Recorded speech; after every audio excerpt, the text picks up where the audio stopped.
Guys, welcome to Zip Code, and today we are talking all things AWS S3, how to host our static website using Amazon AWS S3 packets and expose those over a custom domain that we have registered ourselves, and we'll be able to have some free hosting from a cloud service provider, a reliable one, top of their game globally. So if you're new here, welcome to Zip Code. This is a channel of back-end, front-end development, cloud development tutorials. If you are a software engineer, software developer, this is your space, and if you would really appreciate it if you would like and subscribe and stay tuned for more tutorials around software engineering.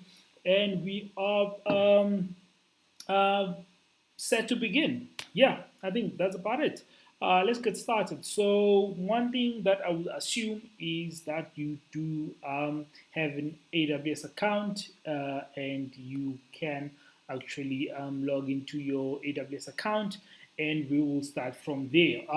So if you don't have an AWS account, you can just type AWS on your browser and it will take you to Google. You just type AWS and then you let's just do AWS. Then AWS. I don't want it to go to any other thing. AWS, yeah. So if you type AWS, it will come up to this particular site. You can click on the first link, which is Amazon Web Services, and you can basically click on that. I do have a login session, so I'm signed in. Fortunately for me, it allows me to sign in, or you can just create an AWS account over this link and then provide the details, and you can then proceed with that. But if you already have one, it makes life easy for us to proceed with this tutorial. So one thing that we're going to do is going to the services. So we'll go to the dashboard over here, and we want to search. If you don't see S3 here, which means I doubt you would. If you have used S3 or click on S3, it will show on your recent visited. Otherwise, you can just type in S3 over here on the search, and it will show you these services over here. And then you can just click on S3 once you have your S3 dashboard loaded. You will see that it will have probably an empty bucket list, or if you don't have any buckets, it will have a dashboard, and it will have a window over here, just a small widget that will have a create bucket that you want to click on. So what we're going to do is create a new bucket. So we'll click on create bucket, and then you will see the new form coming through over there. And this form, we want a general purpose bucket. We don't want a directory. We can just use a general one. It should suffice. So the bucket, we can call this bucket tutorial, or let's say tutorial let's say zipcode.com. Let's say, yeah, I think that will be fine, tutorial.zipcode.com, and we will use this name with our domain registrar. So please do keep an eye on how we're going to use that particular bucket name. And then that's what we want, tutorial.zipcode.com, and we will use the default settings for everything else. But now over here, block all public access. We do not want to block public access because we want users to be able to hit or access our website. We want traffic coming in to be able to hit and access our website. So we'll untick this, and then we'll acknowledge that we untick that, and then let's proceed to the other settings. Everything else here, it can be default because this is demo or tutorial purposes. I don't need to set up any complicated configurations. The default one should suffice for what we want, and then we can create a bucket over here, and you will see a green notification pop up at the top to say that our bucket has been successfully created, and you will see we have tutorial.zipcode.com, which is being created now. And if we click on that, you will see that we have empty objects over here. So this is where we want to put our website. We will upload all the website artifacts, the index.html, the photos, the styles, your JavaScript if you have those, everything that relates to the site, we'll upload it here. And also, if you are developing an Angular project, so you'll see on the upload, what you want to do here, let me just minimize this just like this. Let me just make it smaller. Then I'll go to my VS Code. So over here, I have an example website, and you will see that I have an index.html. This is just a page that I scaffolded from the web. I just got like a demo example of a website with an index.html. Just changed a few things. So I can basically just call this, let's say, example, something like that. Save that, and then you will see here, let's maybe say tutorial. Okay, let's make this uppercase actually. Let's see, tutorial, what's going on? Yeah, tutorial zip code app website, or let's just make this uppercase as well. Right, cool. So let's save that.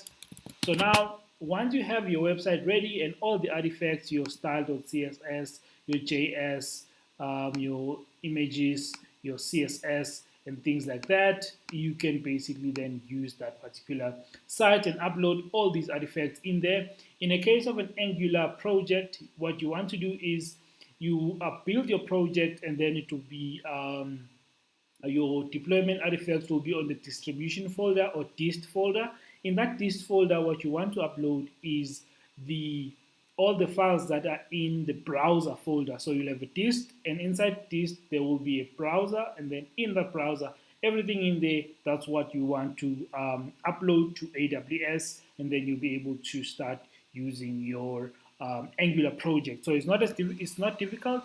It's pretty much the same process here. It's just that Angular saves or stores the deployment artifacts in the dist browser folder. So that's the difference with that. So this is a plain static website.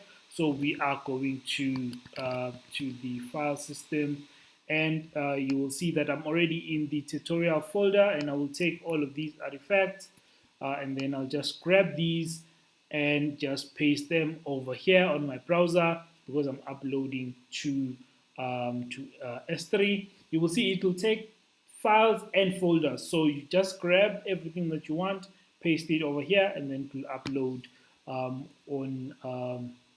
submit. So over here we're gonna submit. We're happy with what we want pushed, and then you will see the artifacts uploading.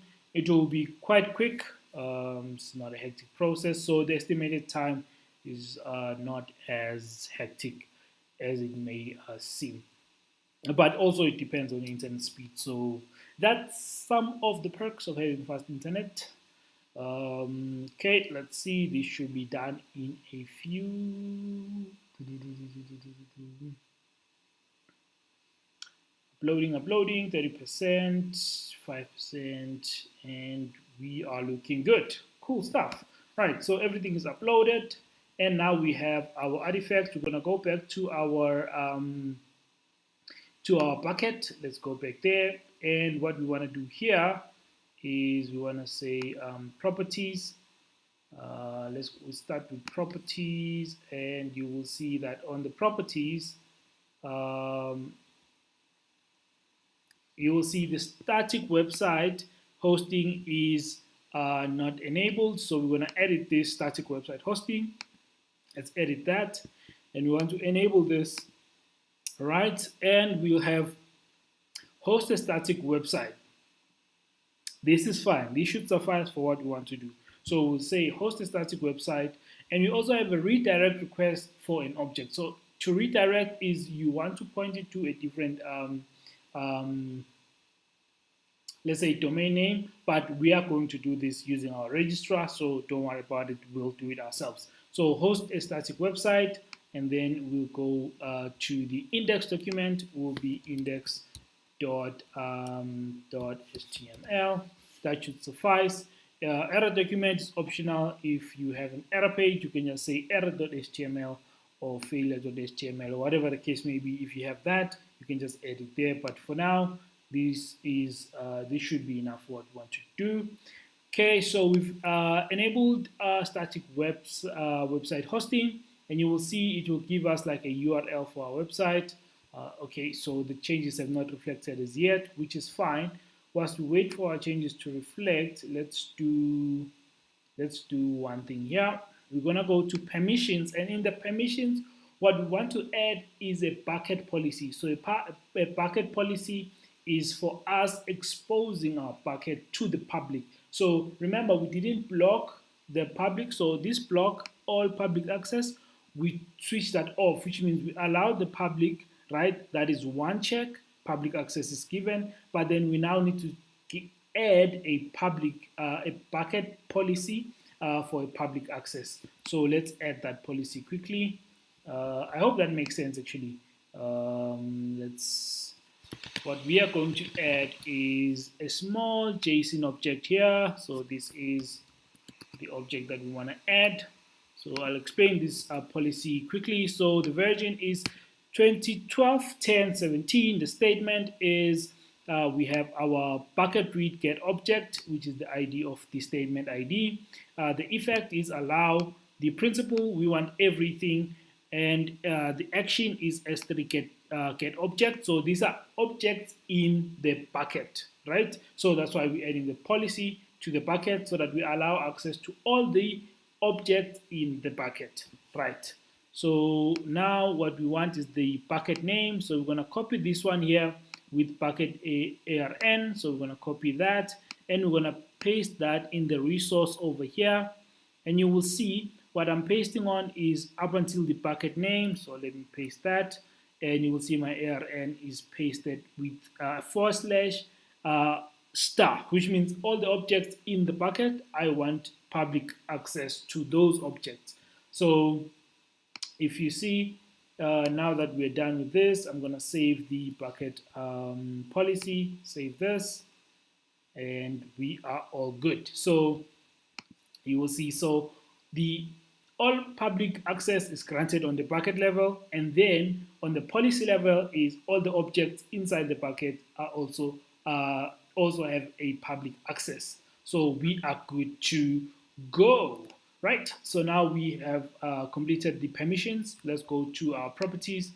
Let's go there, and we will scroll down, check if our static website has a URL as yet. It doesn't, that's fine. We just click on edit and we check it's enabled, host a static website, and index.html, and let's just say save changes, and it will basically pick up those changes. Now we should see a URL, right? So now we got a URL. So if you don't see this URL, it means your static website hosting is not yet enabled. So just go back to edit and then just make sure all the checks are fine, and then click save, and it should come up after that. And then I will click on the URL, it will take me to where the website is, and you will see zip code example is there, and tutorial zip code app website, which is what we updated on our index.html over here. With our zip code example and our tutorial zip code app website, and you can see that tutorial zip code app website. This is just an example, something that I picked up from the web, so it's nothing nothing fancy. But with your own website, you can follow the same setup. Now that we have our website exposed over the internet, what we want to do, how do we use our own domain to access this very same website? So how do we do that? We are going to then click on this. We're going to copy this URL over here, and we're going to go to our registrar, right? Wherever your website or your domain is hosted, rather, wherever your domain is hosted, what you want to do is manage the DNS records, and in that DNS record, you want to add a new CNAME record. So over here, we are going to use the same packet name that we use on AWS, we're going to use it here. So we're going to say our packet name is tutorial.zipcode.com. That's our packet name. And then over here, we're going to add a CNAME record, and we're going to paste the value to point to our AWS exposed URL for our website. So we're going to go to that, and we will then remove the HTTP, just the domain name only that points to the packet. So don't include the HTTP, don't include any forward slashes over there. So this should suffice for what we want, tutorial.zipcode.com. Then we're going to say add this record, and you see there's a success over here. And what we're going to do now, let's close this and let's close this. Now we are going to open a new window, and we're going to say tutorial.zipcode.com and hit enter. And you will see now our website will show over here. Boom. Same website is showing on our custom domain with tutorial.zipcode.com, and we're able to access our website. And we have the simplest configuration with our domain registrar. I do use domains.co.za, and if you have your own one, just make sure you can manage DNS records and add that particular record. And there is another way to do all of this within AWS. I will cover that on how you can use Route 53 to actually route your bucket or your static website into a custom domain using Route 53, and also have a certificate for your domain, so that it can at least have an SSL, and you can access it over HTTPS instead of HTTP. Sorry. So that will cover on the next tutorial on how to host your static website and have a reliable, trusted website at the end of the day. So with all of these, even if you have an Angular project, you remember, just go to your dist, go to your browser folder, and everything in there.